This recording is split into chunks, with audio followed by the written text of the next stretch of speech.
What is happening, Chicago Bears fans? This is C Formation Conversation. I'm your host, Lester Wiltfong, editor-in-chief at Windy City Gridiron. And we are joined today by our lead draft analyst, Jacob Infante. Jacob, how you doing tonight? I'm doing good, Lester. It's finally starting to kick in. The regular season's right around the corner, so it's exciting times for sure. And I mean, this like the roster cut down, Hard Knocks, everything going on. I mean, it's hard not to get excited for Bears football. You mentioned it, the roster cut down. That's why we're here tonight. We're going to kind of go through the roster, position group by position group, kind of go over stuff. Not a lot of surprises today, though, which is I think that's when you have a pretty good roster, which I think the Bears have now. I think that's expected if things kind of go how they're going to go. Yeah. I mean, and I think I put it in a different situation, and we'll see how it turns out tomorrow or Wednesday, which is when all the waiver claims are going to be filed. But Ryan Poles' first year, 2022, they were super active in claiming people off waivers. I don't expect that's going to be the case again this year, just because, like you said, they have a much better roster, a much deeper roster, and there were a couple cuts where it's like, oh man, that's disappointing that so-and-so didn't, make the team, rather than, oh, I wonder who we can get from, which cornerback can we sign from another team, which linebacker can we sign from another team, something like that. So, I mean, not too many surprises, all things considered, but it's definitely going to be, it's going to be interesting to see how tomorrow plays out too. I saw you tweet that out earlier, talk about how the difference in Ryan Poles year one. And speaking of Twitter, you can find Jacob Infante at Jacob Infante 24 on Twitter. You mentioned the same thing that you just said. Ryan Poles had a great first year where he was all over the waiver wire. Yeah. Last year, a few. This year, I mean, maybe he looks at a guy, depending who's going on IR. There's some rumors here we'll kind of get into as we get going here. So let's just jump into it here. Let's go to the offense. If you guys are watching over here on Facebook or on our YouTube channel, you can see it here. We got the offense pulled up. Quarterback, not a big surprise, right? I mean, Caleb Williams, Tyson Bagent, those are obviously the first two. I guess the one minor surprise is they're not keeping a third quarterback as of the initial roster. Of course, the third quarterback rule now in the NFL is you have to have a guy on your roster in order to have that, take advantage of the third QB rule to where you can have him, technically inactive, although he's still part of your active roster on game day. Yeah. But what do you think about Tyson Bagent, man? Year two, UDFA from a year ago from Shepherd. I know you were pretty high on him last year, but man, he looks like he has future starter potential for some team in the future here. Yeah, I mean, I was definitely impressed with what Bagent showed in the preseason, and honestly, it's hard not to be. I mean, you see the accuracy, you see the mobility, you see the he's got a solid arm. He's a composed, confident player. I mean, there's really a lot to like with him, and obviously, there's no real shot for him to take over the starting job with Caleb Williams there in the starting lineup. But I think there's really a lot to like with Bagent. So. I mean, yeah, and it's the preseason, sure, but you're going up against, still NFL caliber talent, and Bagent's out here dicing them up. I think that even if you're decent as a backup quarterback, that's an incredibly valuable trait to have. And I think that Bagent certainly has the tools to be that. Last year showed some promise. I mean, last year's preseason was really good too. So I'm just curious to see what the future holds for him, because like you said, maybe down the line there's going to be a team who thinks they could turn him into a starter, and it's a very valuable thing to have, dangle as a trade piece, or even just to have on your roster as the backup.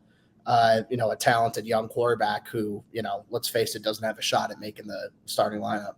I mean, the odds are pretty good he'll play. I mean, this day and age, a quarterback, they don't really play all 17 games. I mean, it happens, with a guy that's really, really, stationary in the pocket, really quick getting the ball out. Right now we don't know what Caleb's going to be. We're assuming he's going to want to scramble around a bit. We did see his time to throw is a little higher than most because he does try and keep plays alive. He's looking downfield though, which is one thing nice for him. But the odds of Bagent playing are pretty high, I think, at some point in the season and throughout his career. Oh, yeah. And like you said, right now he's cost controlled. He's a good asset on this team.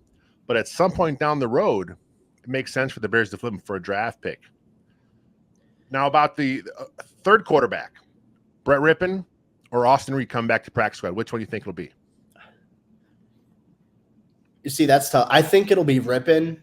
And I know Austin Reed, being the younger guy, maybe there's a little more upside. Maybe there's a little more arm talent with Reed. But I do think Rippin, that's going to give them essentially another coach. I mean, a veteran QB who's, been in the league, who started games before. And he also had a really good preseason.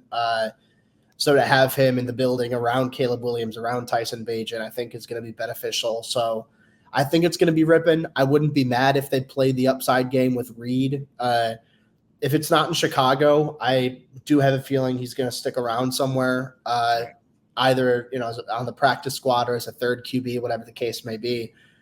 But I give the edge to Rippin at this point, honestly.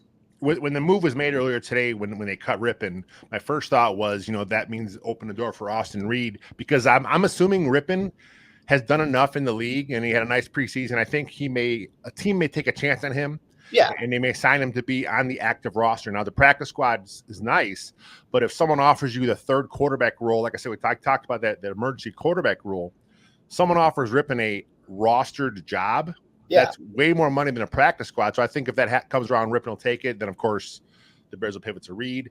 But man, there's some good upside with Reed. I thought he played pretty good in the preseason. Let's jump over to running backs here. Of course, DeAndre Swift, Khalil Herbert, Roschon Johnson, Travis Homer.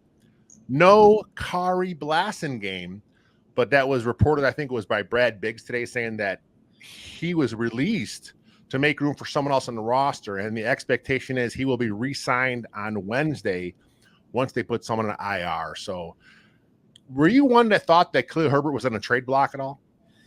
I mean, not necessarily.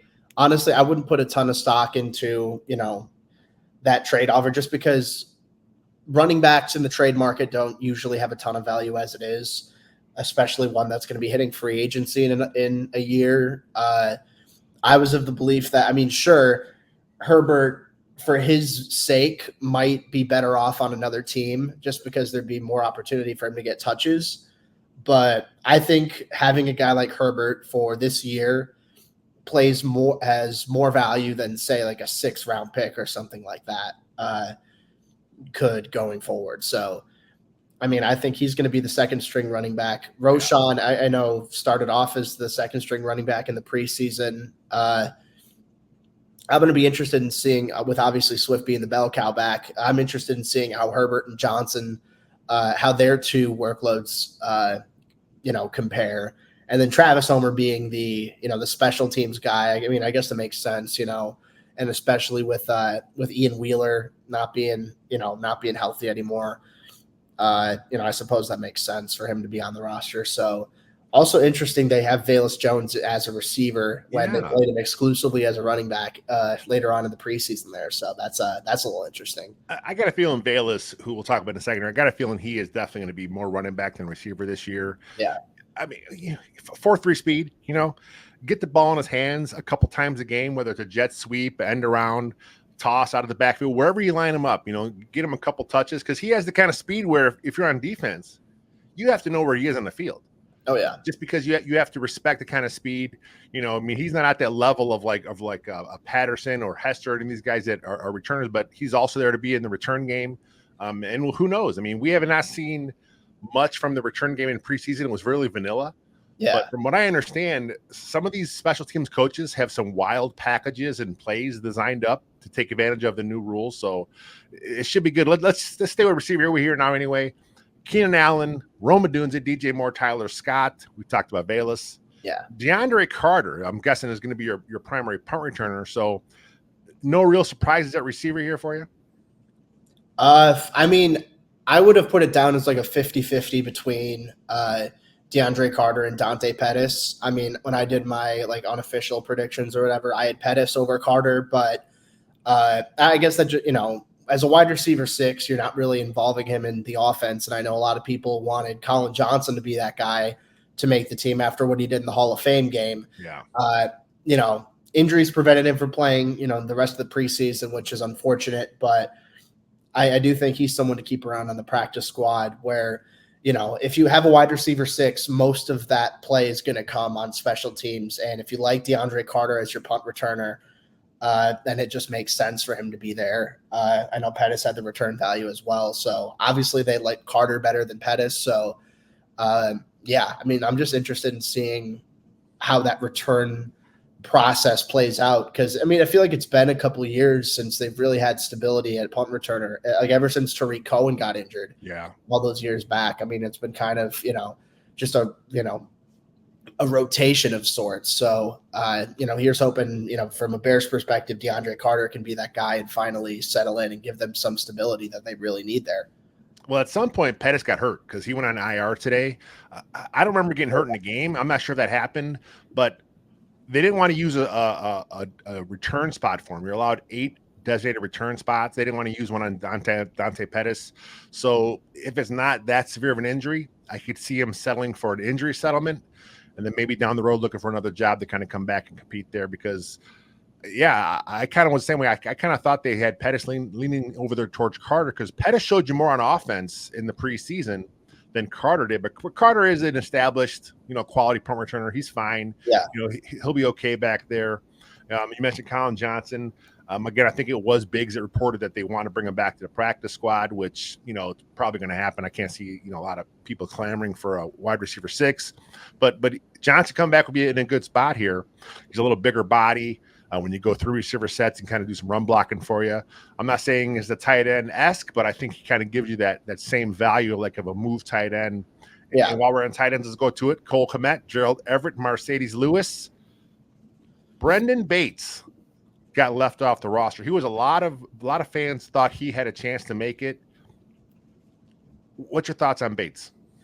Yeah, I mean, I think Bates had, one of the better preseasons as far as tight ends go in the league, really.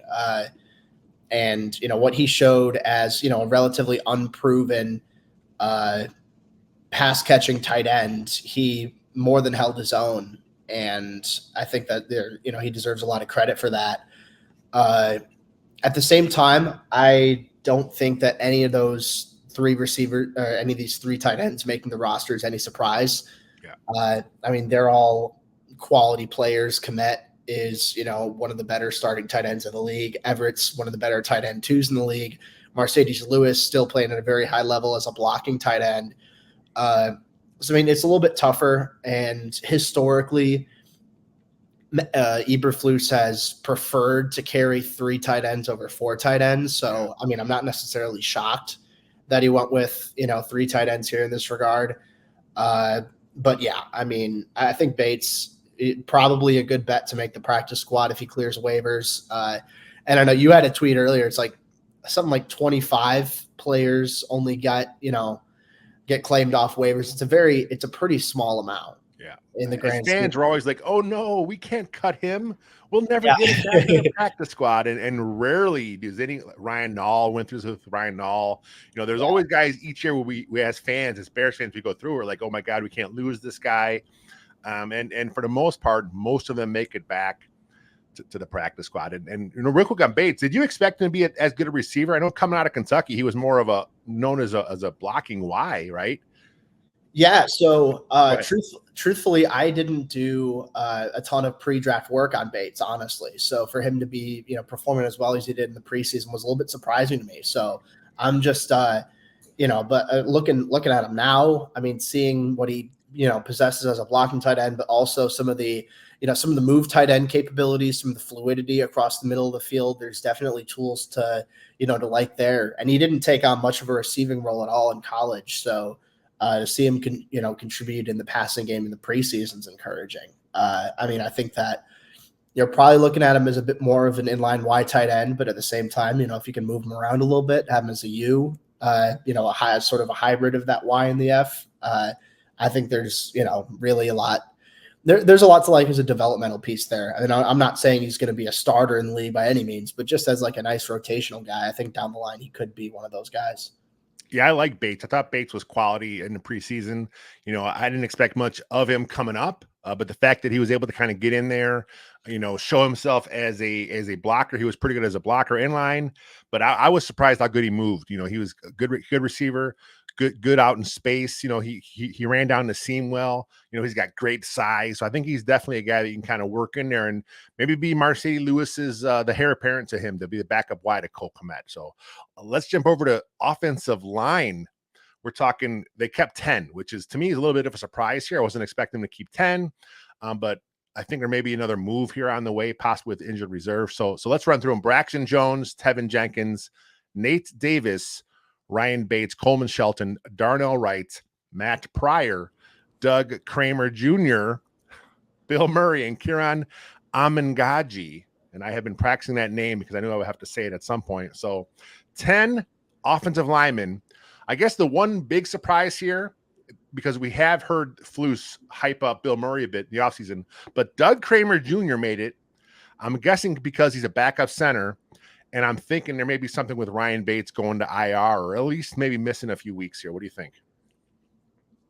I mean, if that is the case, it would definitely make sense for Kramer to make the roster just because, he doesn't play guard and he doesn't play tackle. So he's, strictly a center, which, hurts his value ultimately as, a roster, as a guy on the 53-man roster as a backup offensive lineman, because usually they prefer people who can, rotate in between center and guard a little bit. But, nonetheless, having him on here, he performed well in the preseason.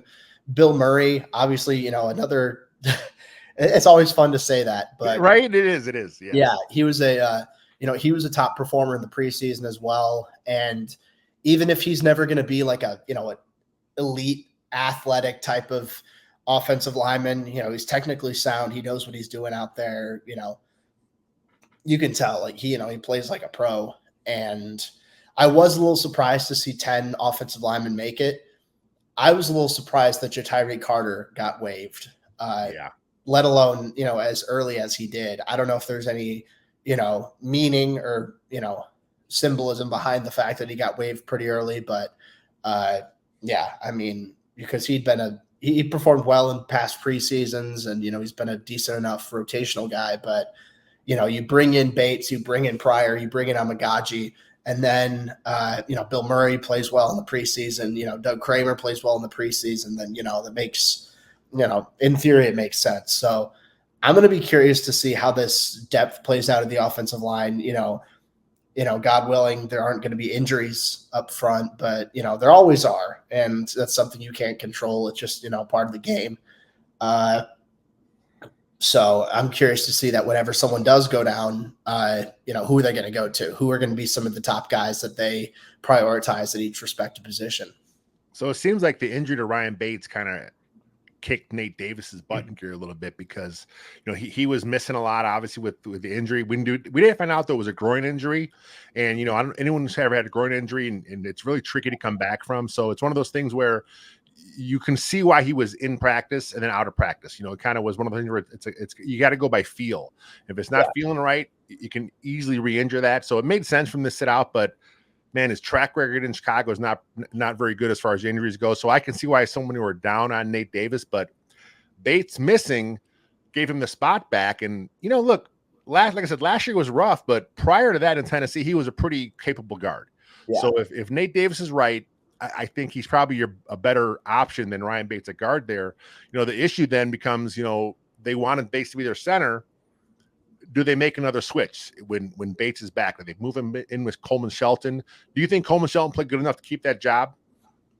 I think so, yeah. And, we didn't see a ton of Coleman Shelton in the preseason, but I think that going off of last year's tape and, the little bit we saw in the preseason, I think he was good enough to be able to prove that, he looks like he could – maybe not be like a great starter, but at least a capable one, which isn't something the Bears have had at center these last couple of years. So I think even average play is a big upgrade for the Bears along that interior offensive line. So I'm going to be curious to see how Shelton does, but I feel confident enough that he'll be better than, say, Sam Mustipher, Lucas Patrick, or, late career Cody Whitehair or something like that. But that's not an entirely high bar to reach, though.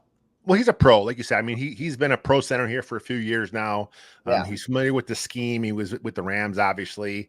The interesting thing here at O-line is seeing what happens to Ryan Bates. Of course, we know he's hurt. Yeah. They don't give injury reports during the preseason or off season, so we're not going to get the first injury report till the Wednesday before the Packers game.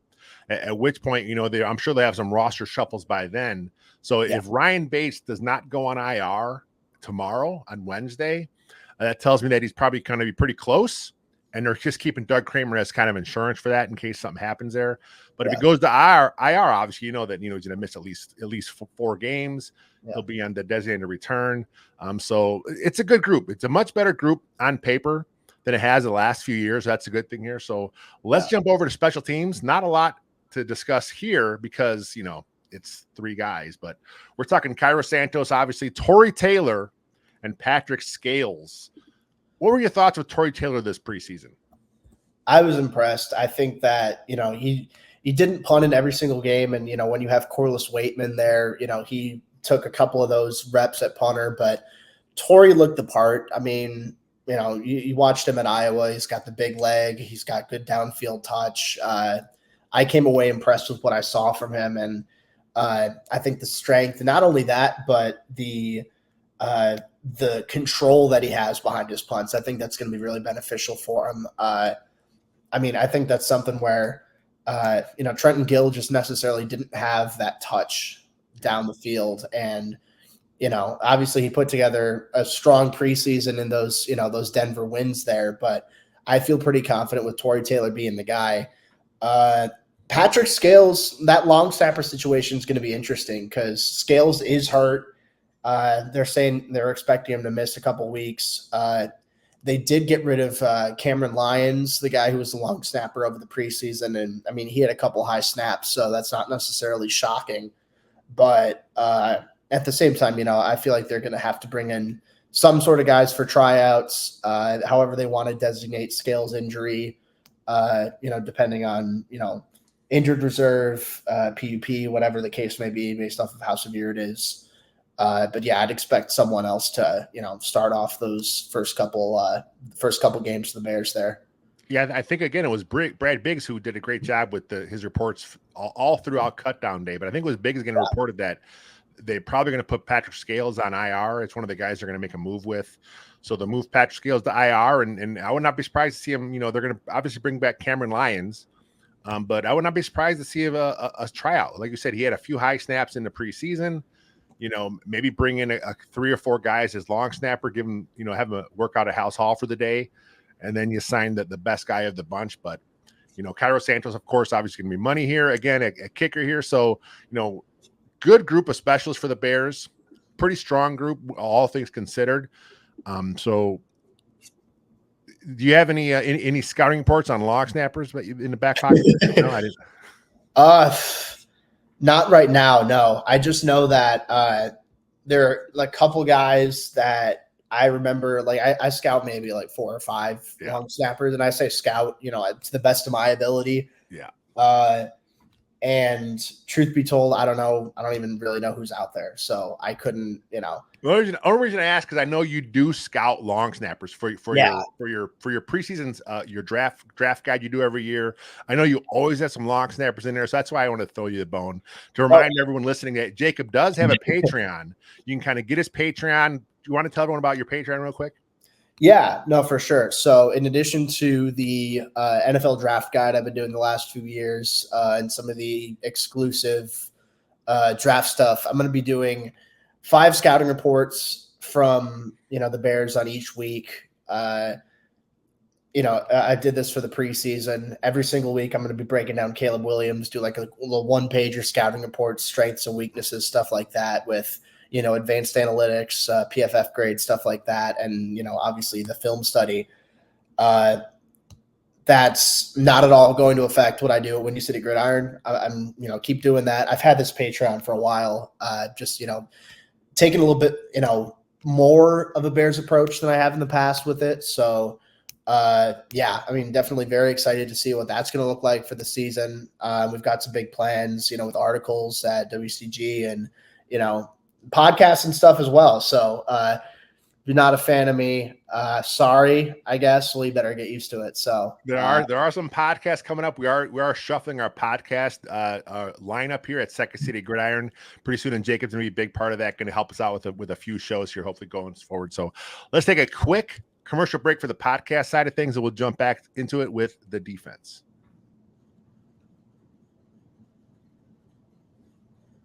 All right, Jacob, we are back talking about Bears' initial 2024 53-man roster. This is going to change, of course, at some point. Of course, the waiver wire is Wednesday at 11 a.m. Central Time. That's when all the waivers are processed. So if the Bears, claimed anyone and it makes it to them, they're the 9th in the order. They'll tweak their roster. There's also going to have to be some injured reserve moves that we talked about. They already said they're going to bring back Kyrie Blasingame. So we talked about Patrick Scales possibly going on IR. So Scales goes to IR. Blasingame comes back. Maybe Ryan Bates. Maybe Zach Pickens. We're going to talk about here right now when we jump over to the defense, which I can't find. There it is. Nice. Okay, so defensive end, let's talk about it. Montez Sweat, Dominique Robinson lives again, Austin Booker, Darrell Taylor, the new guy from the Seahawks, DeMarcus Walker, and Daniel Hardy, third year pro, I believe, out of the Rams. Is this second year or third year? I think it's third year. Yeah. I think it's third year. Don't quote me. I know he was with the Rams a year. Yeah, last year he spent with the Bears on their practice squad. This is his third year. Yeah.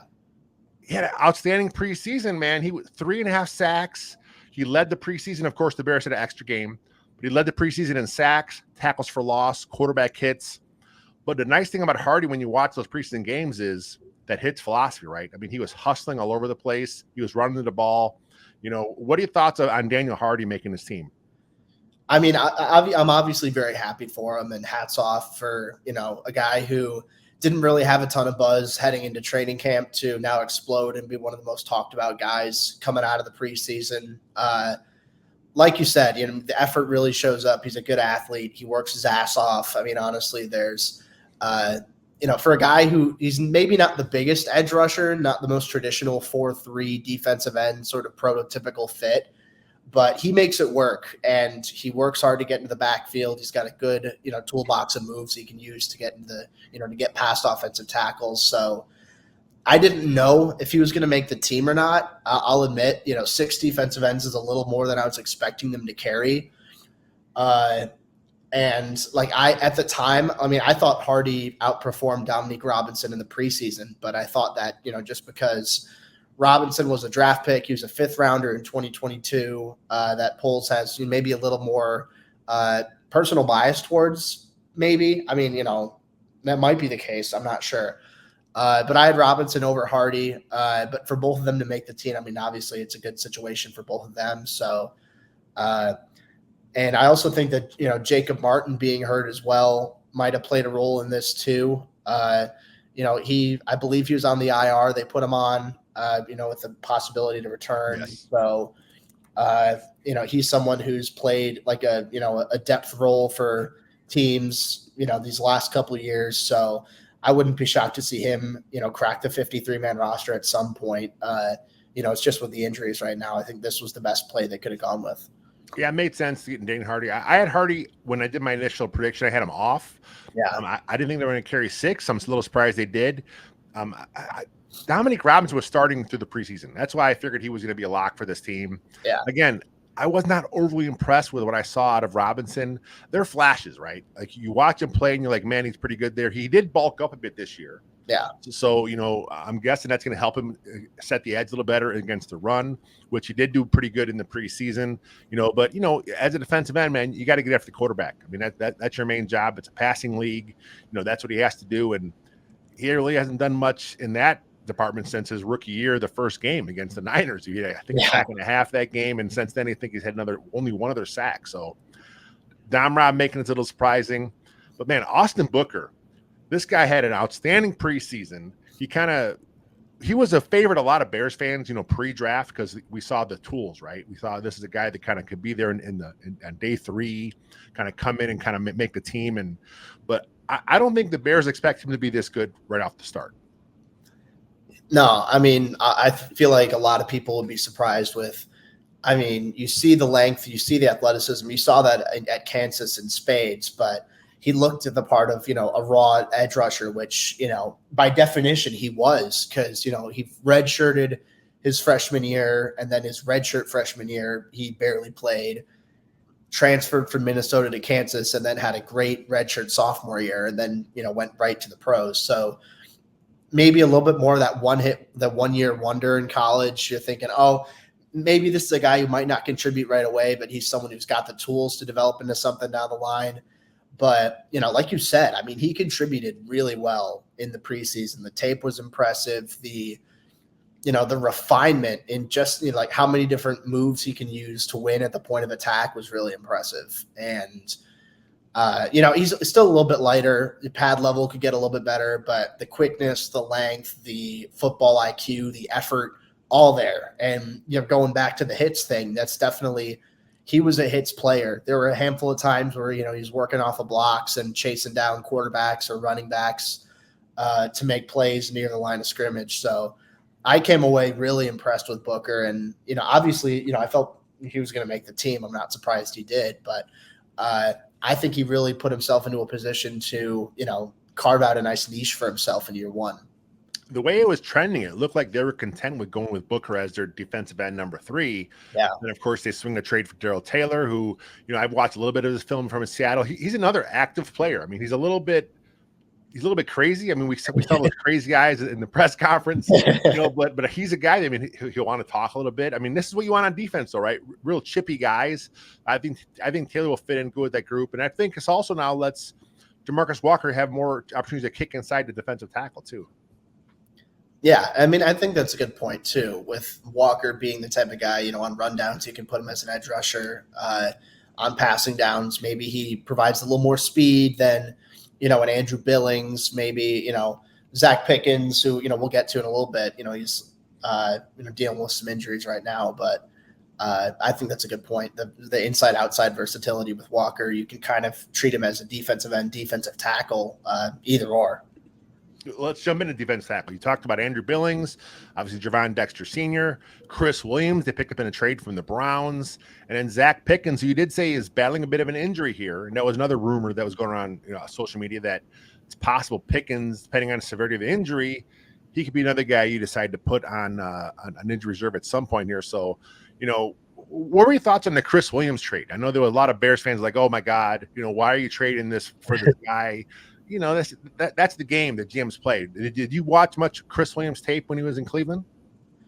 Honestly, no. I mean, I'm not going to sit here and pretend that I, did an incredibly deep dive on Chris Williams, but, just looking at him from the preseason alone, he, racked up 2 sacks along the interior for the Browns, graded out very well. PFF had him as an 80.1 in the preseason with a pass rush grade of 81.6. 4 total pressures, 2 quarterback hits, 3 stops against the run. So obviously, a top performer in Cleveland there. So if they wanted to play it safe, they see a young guy where he's like, hey, maybe he can be something for us, then a 6th, 7th round pick swap isn't going to kill you. I mean, there are way worse trades that you can make. So I guess like the stakes are so low there that I couldn't even be mad at it, even if I wanted to be. I just think it's like, oh, okay. They needed depth. Yeah. They got a guy they think could be better depth. So, if their evaluations are correct, then, in theory, it should be a good move. I talked to people that cover the Browns, and they said he had a really good preseason. They said he looked good. He was a bubble guy. But part of that is because the Browns have a pretty good defensive line. They have a good group of young tackles there. I think they had a couple draft picks, from the last couple of years that's really starting to come into their own. So Williams was the odd man out. He's also having a great camp. He had a good preseason. And, the preseason stuff, everyone sees that, right? So all teams around the league saw Williams in preseason really active, good hands, good penetration here. So the Bears being 9th in the wire, it's worth it. Look, let's do a pick swap. We'll get your guy. You don't got to fight the waiver wire. You bolster a spot like we talked about Zach Pickens possibly has an injury here. And then now, if you only have 3 healthy DTs, then you have to move Walker to tackle once in a while. So I like the move. You know, it's again, it's one of those upside moves. He's still fairly young. He has worked with Flus in the past with the Colts. I think he had him his rookie year. So there's some familiarity there. So good move. No complaints on the D line. 10 I thought was a little more, but you know, get after the quarterback. You know, go after him in waves. You know, really bring those guys off the edge and get after it. So let's jump to linebacker. No surprises here. I think this is everyone had the same 5 during the entire preseason in their predictions. TJ Edwards, Tremaine Edmonds, Jack Sanborn, Noah Sewell, and Amen Agbang Bamiga. Is that it? Yeah, that sounds it. Yeah. You don't know how to say it either, do you? I've been saying Ogbong Bamiga. That's better than mine. Yeah, way better. I think we both said the same thing, just different. Yeah, you said it with more confidence, though. That's what matters. Yeah, so people think I'm getting it right, but I might not be. But so I guess the only minor surprise here is Noah Sewell did not have a very good preseason. He was injured again. You know, last year he kind of had the same thing, kind of missing time with injury. But when he did play last year, I thought he played pretty good in the preseason. This year we didn't see much out of him, but obviously he's a draft pick, so he's going to kind of get that extra thought here.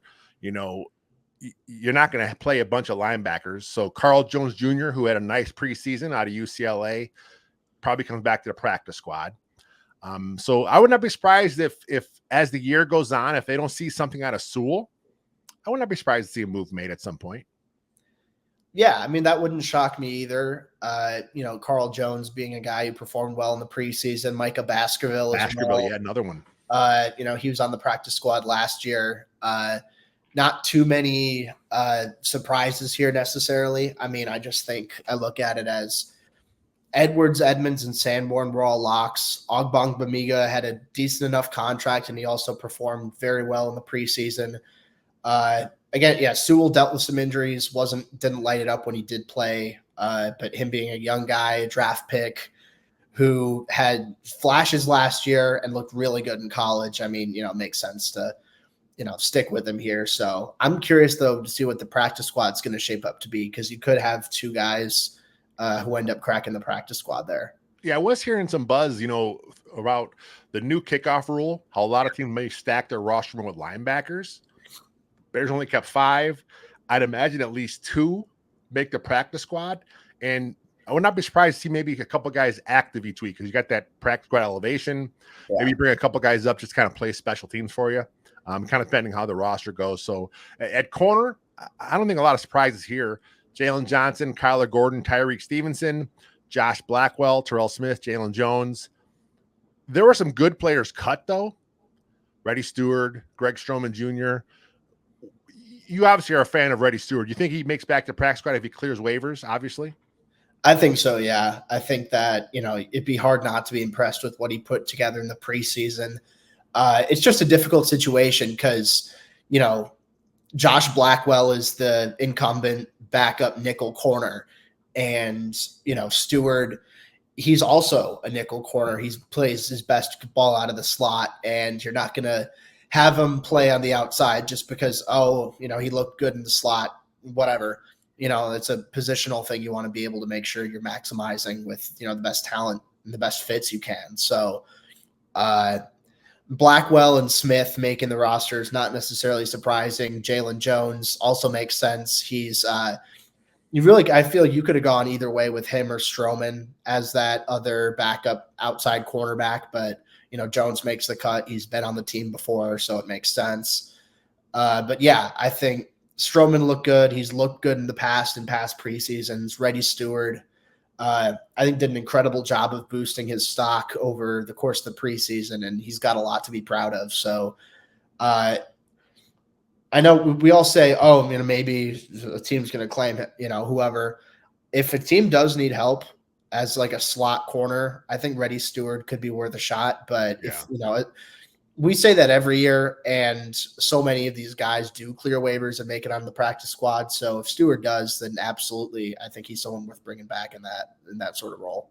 I mean, if Stewart is claimed, you bring back Stroman. If both are claimed, I mean, so be it. I mean, there's some other guys they had in camp. They had Rode Torrance in camp, good length, really raw corner. I think they have a chance. So this is a really good cornerback group that was in there this whole offseason. So I think the Bears know what they have there. And if they have to bring a guy back, I think they're going to be content with whoever they end up with. Plus, their scouts are working the film too. They're seeing other guys, other teams.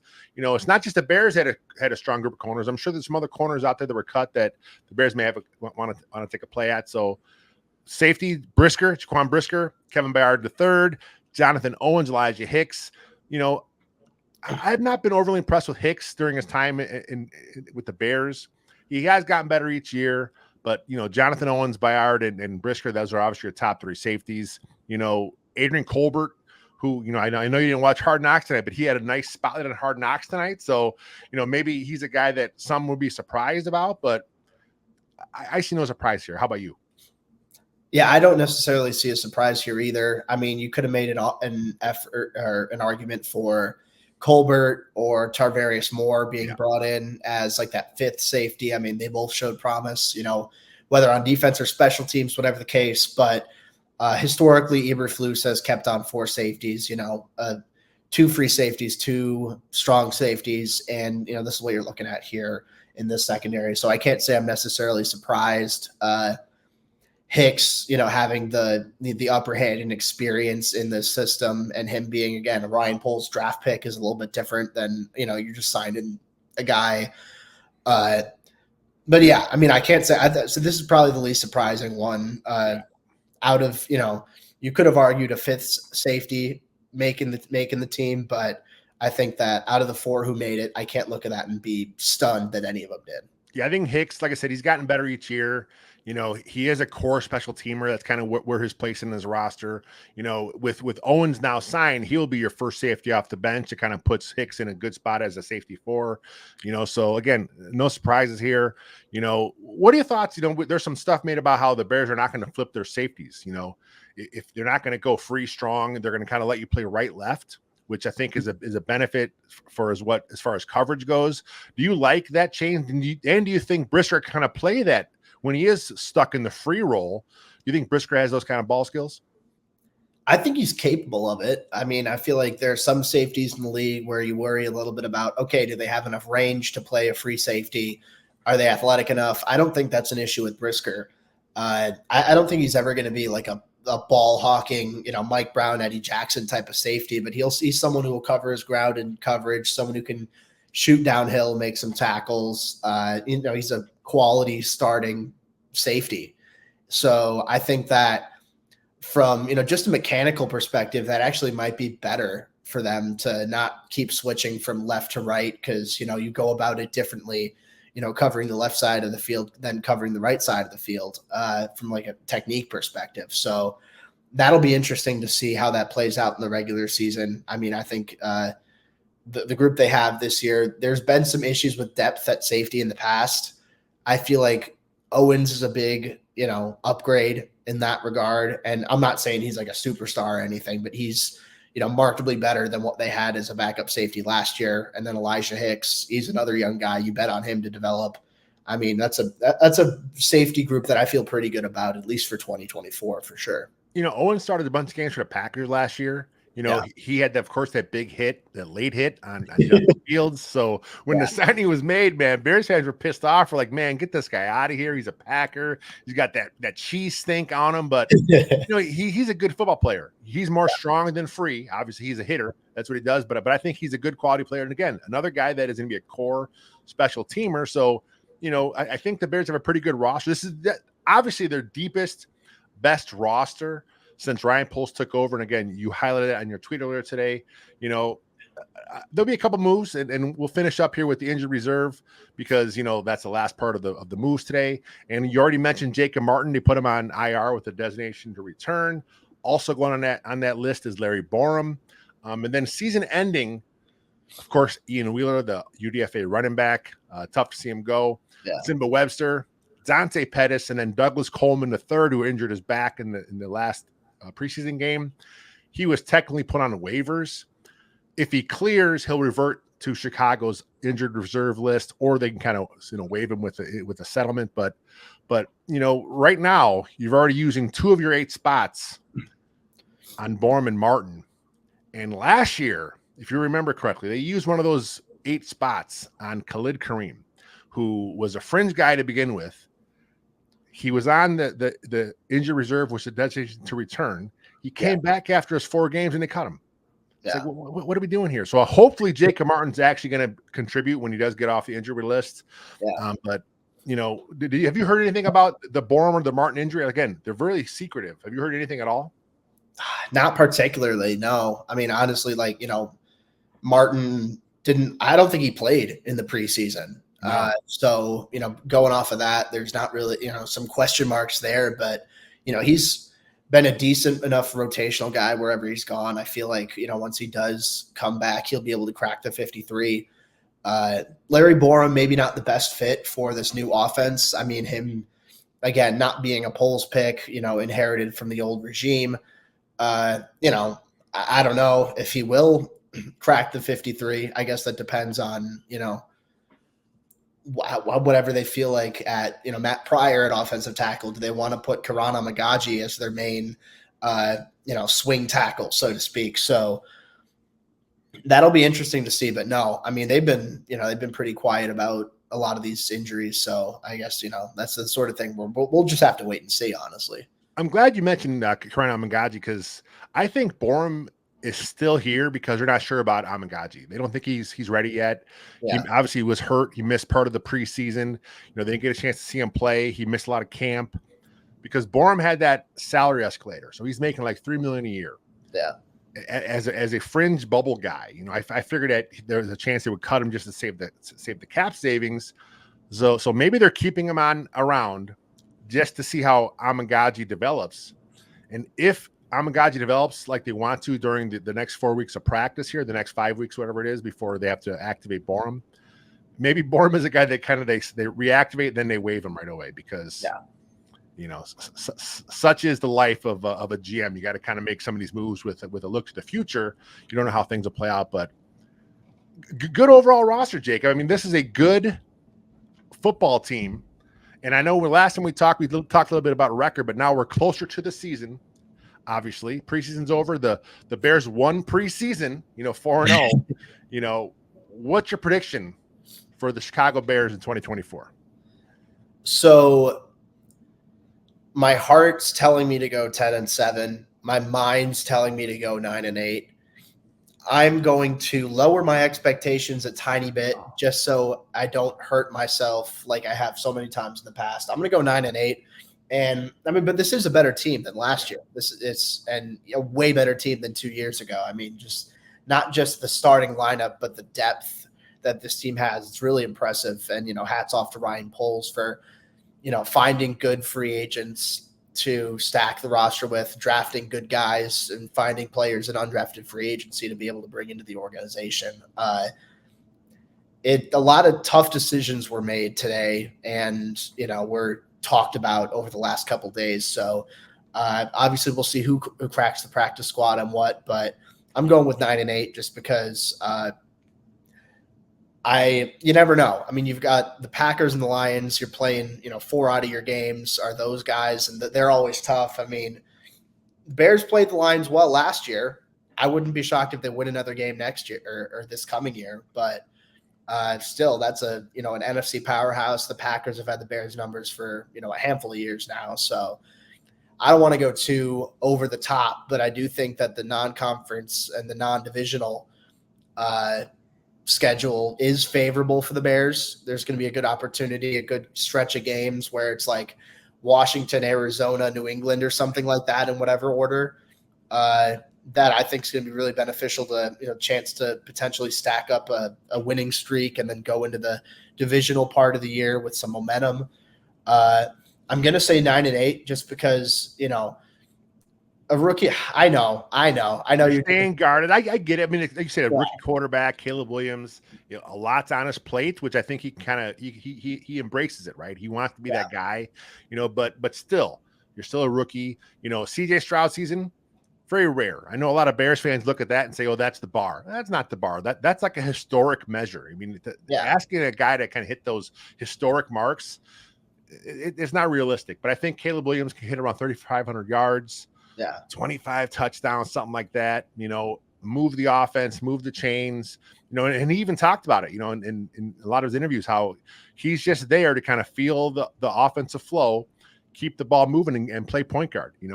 In a couple years, we'll see him, the true Caleb. We'll see him kind of take over games if he has to, but he's content, being part of the machine as a rookie.